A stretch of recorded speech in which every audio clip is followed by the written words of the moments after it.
Well, g'day everyone. Welcome to Roman in the Robo, and welcome to a product review. Now, this isn't something we do that often, review products, and I'll just get straight down to it. For us to review a product, it has to meet at least one of three criteria. It either has to be a reputable business that we know and trust and has a good name in the industry. It needs to be something we're already looking at purchasing, or third, something that will improve our experience when we're off-grid, when we're touring, when we're traveling, something that will benefit us. And this unit here actually ticks all three of those boxes. Full disclosure, Bluetti did provide this to us free of charge in return for this video that we're putting out. Now, just quickly shooting from the hip, this is a all-encompassing power station. It has a 2073 watt-hour battery. If you operate in 12 volt land, like most people touring do, that is equivalent to 172 amp hours at 12 volts. It's got an AC inverter, 2600 watt. It's got multiple DC inputs as well. It weighs 24 kilos, and give me a sec, sorry, I'm missing something.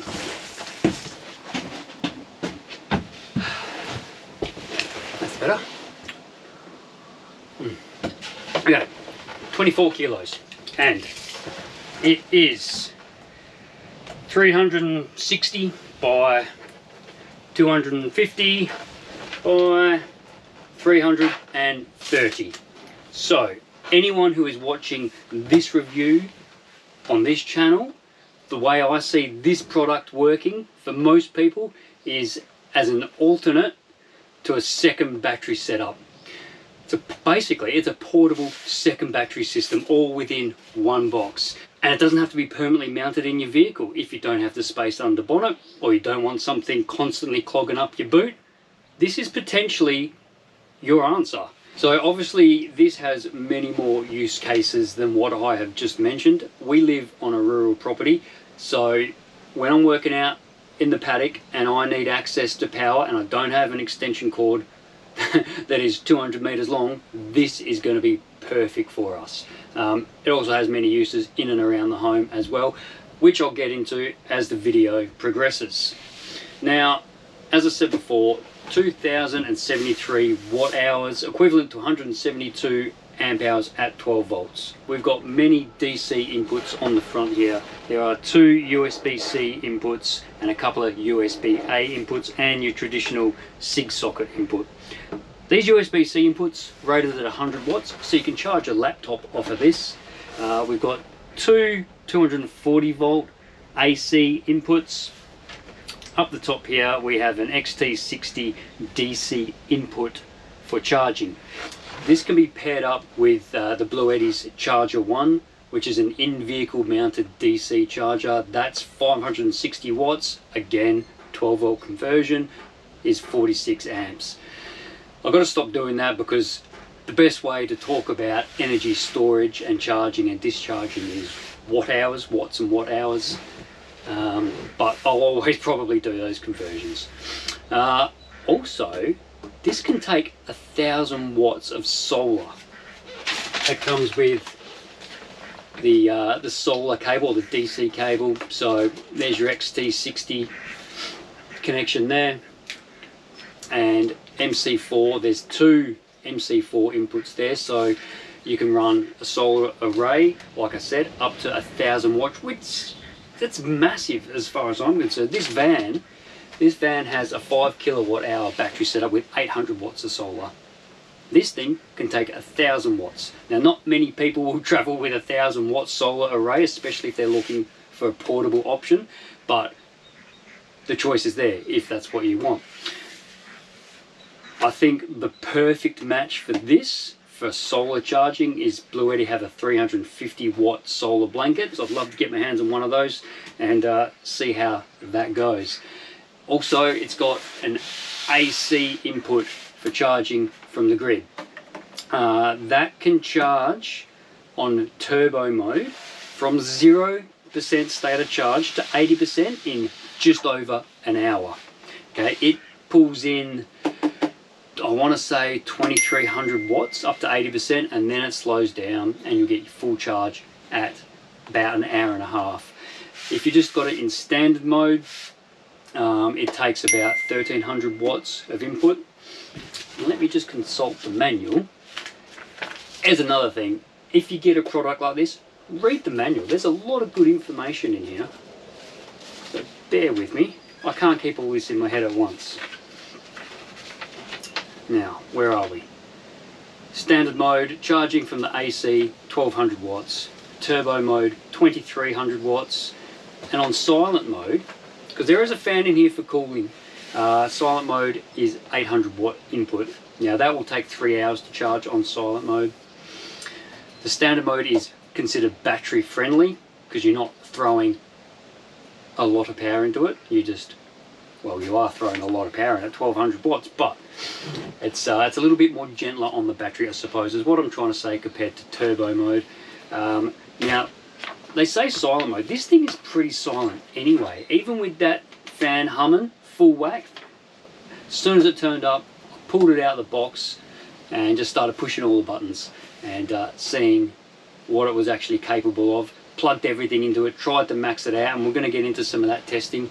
Actually, I don't think I ever said, this is the Bluetti Elite 200 V2.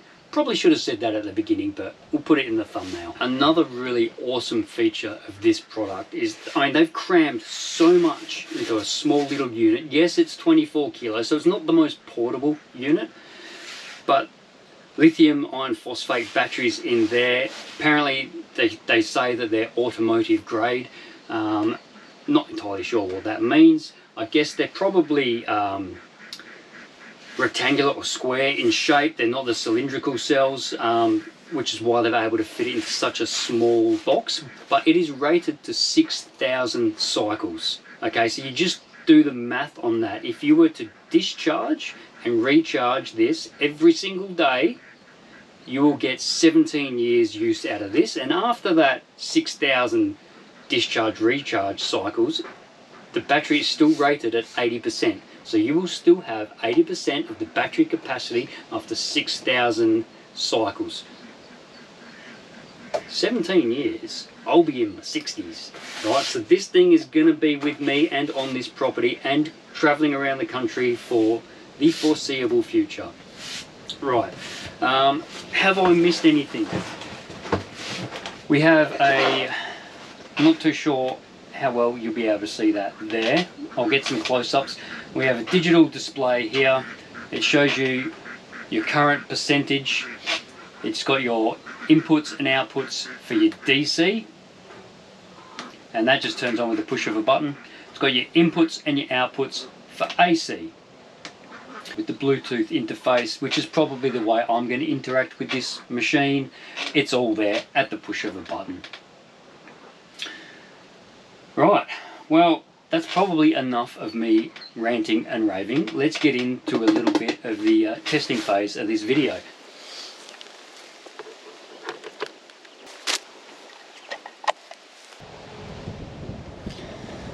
Well, it's a little bit windy out here, so I'll head back inside.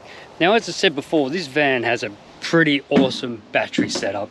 5 kilowatt hour battery system, 800 watts of solar on the roof. But every now and then, we may run into the situation where we're off grid for, 7 to 10 days. It's horrifically overcast. We're running the aircon, we're running the Starlink, and we're using a lot of power, and maybe our battery capacity gets a little bit too low for my liking. So we can actually use that unit plugged in to the Caravan input, which is usually where you plug in when you're at a caravan park, to replenish these batteries. Now, it may seem a little bit silly to use a power station to charge your van batteries, but it's similar to a generator. Like, people do that all the time, and this is much more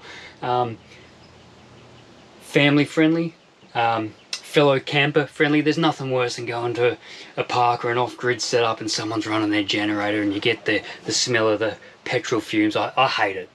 You don't, they have their place. I get it. They're a lot cheaper, but it's a hassle. That is an awesome use for that product as far as I'm concerned. Now, excuse me, I know I look ridiculous, but I'm just going to go interact with the user interface of the van's electrical system. Right, so up here we can see right now that we are inputting 2 kilowatts. That is being entirely supplied by that unit. With this van and with caravan parks, the inputs for vans are generally 15 amps. So I actually needed to go into the settings of the EcoFlow system and change the input to 10 amps. If I put the input of the van to 15 amps, it would have maxed out that unit. It only supplies 10 amps at 240. It would have cut out. Right, so if you have a similar scenario and you're wanting to use that to back charge your van, you will potentially have to change that to a 10 amp output. You know what I mean. And the other thing is, that's a 15 amp cord. I needed to use a, what are those things called? A step down, I suppose. Something that you can plug your 15 amp cable into a 10 amp outlet. You know what I mean. Anyway, you see what I'm getting at. That's got 2,000 watt hours. This van has 5,000 watt hours. I can use that to charge 40% capacity back into this van. Rightio. Oh. Before I get into those other use case scenarios, let's just plug this in to the van's AC output. Now, I've got the screen record going, as you'll see. I'll just turn the AC off because I don't need the AC output turned on. Right, so what do we got? We're currently charging this unit from the Caravan at a rate of 1.2 kilowatts, which is that charging rate I was talking about before. Now I can crank that up from here to turbo mode, so let's just do that. Let's just see if I can, charging mode, there we go, turbo,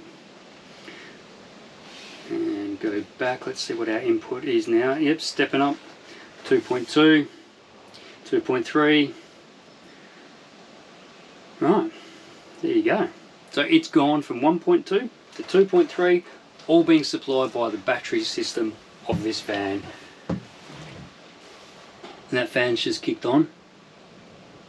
And it is not that loud at all. So cool, it's my new favourite toy. There we go. Right.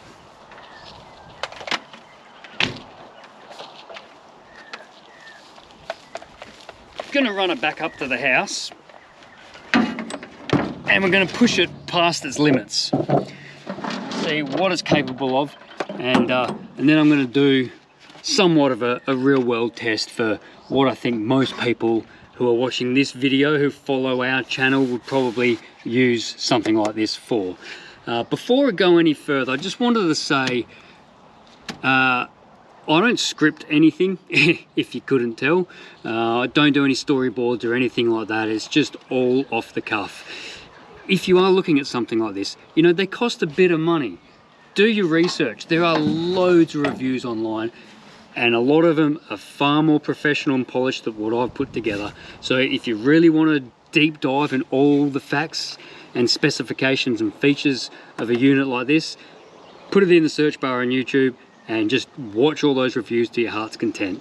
This is a bit more of a journeyman's sort of explanation of what this unit's capable for. Anyway, old Fatso there's getting the good old feed. So, like I say, I head back up to the house. I'm going to push it past its limits. I'm not trying to break it, but I just want to see how far we can go before it cuts out, because it's got a load of safety features. Low voltage cutoff, high voltage cutoff, overload cutoffs, so you know what I'm saying. It's got circuit breakers and all that sort of stuff to protect the unit and the user. Hey, you're enjoying that, aren't you? Okay, rightio. Before I get into some use case scenarios for this device in and around the home, I'm going to push it to its limits, see what it's capable of. You can run all the outputs simultaneously. There's 5 DC outputs and 2 AC outputs. So I'm going to turn it on and plug everything in and run everything all at once. Okay, so USB A, that's charging the laptop. We'll charge the drone controller.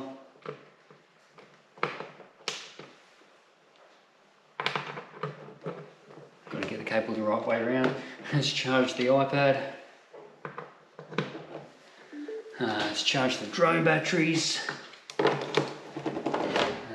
What else? Well, let's get the cordless drill charging. And let's run the toaster as well. Okay, so as you can see, we're pulling out 186 watts on DC and 2.1 on AC. Okay, well, that's capable of more than that. Let's get that kettle going at the same time. Now that kettle and the toaster running at the same time, I can almost guarantee that is going to trip the whole thing. I might just turn off the toasters. And let's get that kettle going. Okay. So that's pulling 3 kilowatts. That's actually 400 watts more than what that's rated to. That's only 2600 watt inverter. I'm surprised that hasn't kicked out yet. That's got a really good surge capacity there. I wonder how long that'll go for.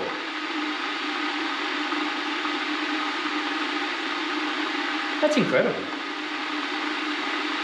Well, it's probably not good to be pushing at 400 watts past what it's meant to, but it looks like it's handling it. I wonder what happens when we put the other toaster on. Oh, cut it out straight away. What's really interesting though, the DC circuit, that's still working. All the devices are still charging and running.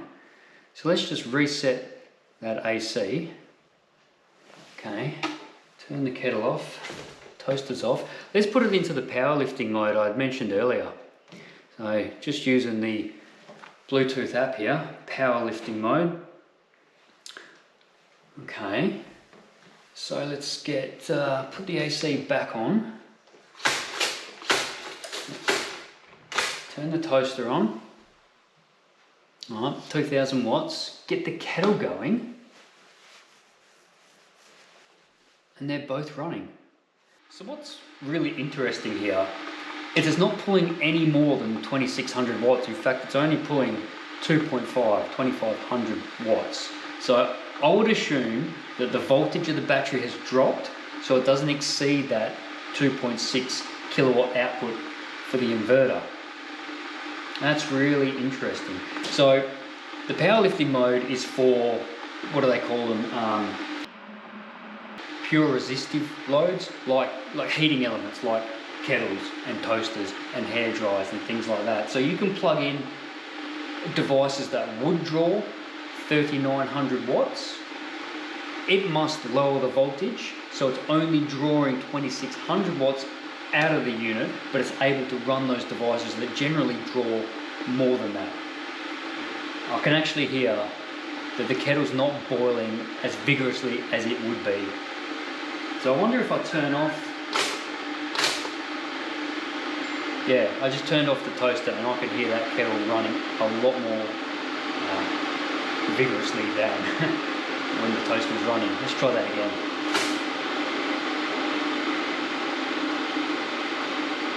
Yeah, that kettle definitely idled down a little bit. And I bet you, if I go into the settings, turn off that powerlifting mode, it cuts out.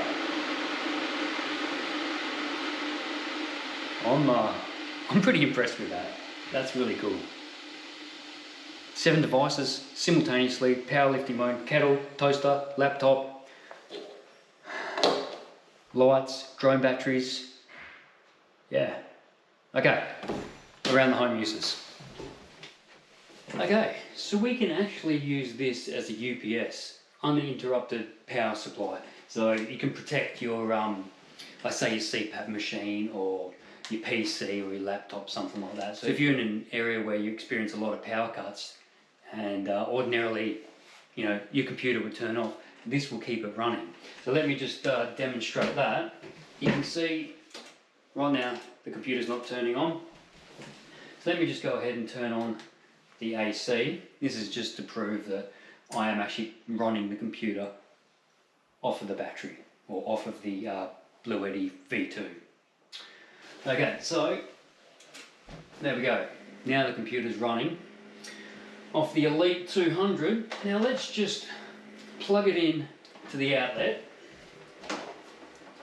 and you'll be able to see, okay, I'm simultaneously charging the unit and running the computer. Now to simulate a power cut,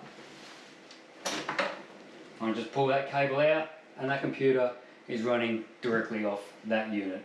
It has 15 millisecond switchover, so basically the power from the grid is charging the battery and running the computer. As soon as you yank that cord out, in 15 milliseconds or less, it'll turn to the internal energy of the unit to run your device. So that's another pretty cool little feature. Also, you can go into the settings and you can power shift. Alright, so you can customize when this charges and discharges. If you're on dynamic pricing for your electricity, you can basically recharge this when the power price is low and then discharge it when your power price is high. If you could be bothered working all that out, who has time for that? But anyway, it's an option.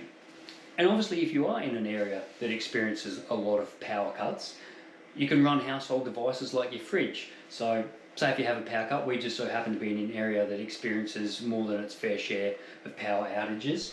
We can plug our fridge or our freezer into this, so then we maximise our chances of not wasting, ruining any food because the fridge hasn't been running. Now obviously you can't run it indefinitely, it will discharge the battery and eventually turn off, but hopefully that gives you enough of a buffer to keep your food and drinks cold until the power is back on again. Rightio, there's only one more test to go. So I'm going to charge this right back up to 100% and I'll see you in a day or two, or 3, or 4, who knows. You'll see what I'm talking about.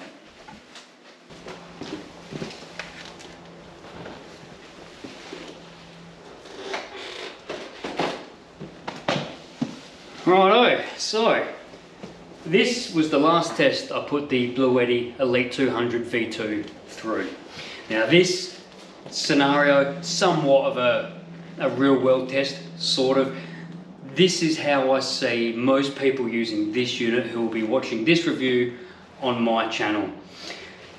Running a 12 volt compressor fridge, potentially using a coffee machine, on little weekend trips, long weekends, things like that, throwing it in the back of the wagon, not a permanent dual battery setup, but a portable option. So this is a 95 litre fridge. I've got both compartments set to 4 degrees. They're both empty, which is a really inefficient way to run your fridge. And I've got it set up in this room, which I call the conservatory. There's a colour-bond roof with no insulation to speak of. And there's probably, what's that? It's got to be close to 10 metre span of windows. So the sun really beats down in here and it gets quite warm. We got 88 hours out of this setup. And I also made myself 10 coffees with my trusty Nespresso machine. So 88 hours with no replenishing of this battery. And we are still running just, it's got 1% left. So I'm really impressed that I got almost 4 days of operation with a 95 litre fridge, 10 coffees running through the AC, and that's more than enough, should be more than enough, depending on your power use and requirements, to do a weekender, or a long weekend, or a few nights off grid. And that's with no charging. If you match it up with the previously mentioned Bluetti Charger 1 or a solar panel, you'll be able to top that battery up, maybe not back up to 100%, but you'll be able to extend your stay off grid. So that's how I see most people watching this using this unit. Now, This video should be dropping right when Bluetti are having Black Friday sales. So this is, if this is something you're interested in, get on to their website. We'll put a link in the description down below. Have a look at what deals they've got if you think you might be interested in purchasing a unit like this. They've got loads of other units, bigger ones, smaller ones. You can bundle them with solar panels or the Charger One. So loads and loads of options. They've got really good sales on at the moment. We will also have a discount code for a further 5% off. If we receive that discount code before I edit this video, that code will be right there. If not, it'll be down here in the bottom, in the description. So hit it up, have a look. Like I said, look at other reviews, do your homework. But personally, I can see this coming around the country with us when we travel, using it in and around the home. It's got more use cases than just traveling and touring, as I showed you throughout the video. I think that'll be about it for this review. If you've made it this far, thanks very much for watching. I hope you got something out of it, and we'll catch you out there. See ya. Might be able to get one more out of it.